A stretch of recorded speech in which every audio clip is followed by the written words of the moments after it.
Genesis chapter 38. Judah and Tamar.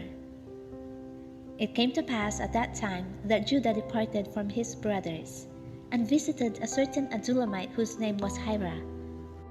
And Judah saw there a daughter of a certain Canaanite whose name was Shua, and he married her and went in to her.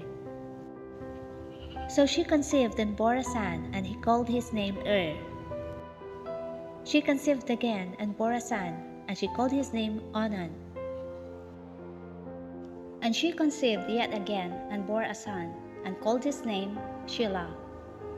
He was at Chezib when she bore him. Then Judah took a wife for his firstborn, and her name was Tamar. But Judah's firstborn, was wicked in the sight of the Lord, and the Lord killed him. And Judah said to Onan, "Go into your brother's wife and marry her, and raise up an heir to your brother." But Onan knew that the heir would not be his. And it came to pass, when he went to his brother's wife, that he emitted on the ground, lest he should give an heir to his brother. And the thing which he did displeased the Lord. Therefore he killed him also. Then Judah said to Tamar his daughter-in-law, "Remain a widow in your father's house, till my son Shelah is grown." For he said, lest he also die like his brothers. And Tamar went and dwelt in his father's house. Now in the process of time, the daughter of Shua, Judah's wife, died. And Judah was comforted, and went up to his sheep shearers at Timnah, he and his friend Hira the Adullamite. And it was told Tamar, saying, "Look, your father-in-law is going up to Timnah to shear his sheep." So she took off her widow's garments, covered herself with a veil, and wrapped herself, and sat in an open place which was on the way to Timnah. For she saw that Shelah was grown, and she was not given to him as a wife. When Judah saw her, he thought she was a harlot, because she had covered her face. Then he turned to her by the way, and said, "Please let me come into you," for he did not know that she was his daughter-in-law. So she said, "What will you give me that you may come into me?" And he said, "I will send a young goat from the flock."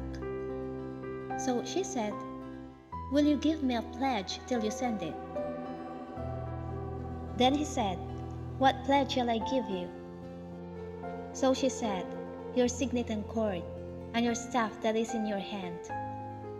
Then he gave them to her, and went into her, and she conceived by him. So she arose and went away, and laid aside her veil, and put on the garments of her widowhood. And Judah sent the young goat by the hand of his friend the Adullamite, to receive his pledge from the woman's hand, but he did not find her. Then he asked the men of that place, saying, "Where is the harlot who was openly by the roadside?" And they said, "There was no harlot in this place." So he returned to Judah and said, "I cannot find her." Also the men of the place said there was no harlot in this place. Then Judah said, "Let her take them for herself, lest we be shamed. For I sent this young goat, and you have not found her." And it came to pass about 3 months after, that Judah was told, saying, "Tamar, your daughter-in-law, has played the harlot. Furthermore, she is with child by harlotry." So Judah said, "Bring her out, and let her be burned." When she was brought out, she sent to her father-in-law, saying, "By the man to whom this belong, I am with child." And she said, "Please determine whose these are, the signet and cord and staff." So Judah acknowledged them and said, "She has been more righteous than I, because I did not give her to Shelah my son." And he never knew her again. Now it came to pass, at the time for giving birth, that behold, twins were in her womb. And so it was, when she was giving birth, that the one put out his hand, and the midwife took a scarlet thread and bound it on his hand, saying, This one came out first. Then it happened, as he drew back his hand, that his brother came out unexpectedly. And she said, How did you break through? This breach be upon you. Therefore his name was called Perez. Afterward his brother came out who had the scarlet thread on his hand, and his name was called Zerah.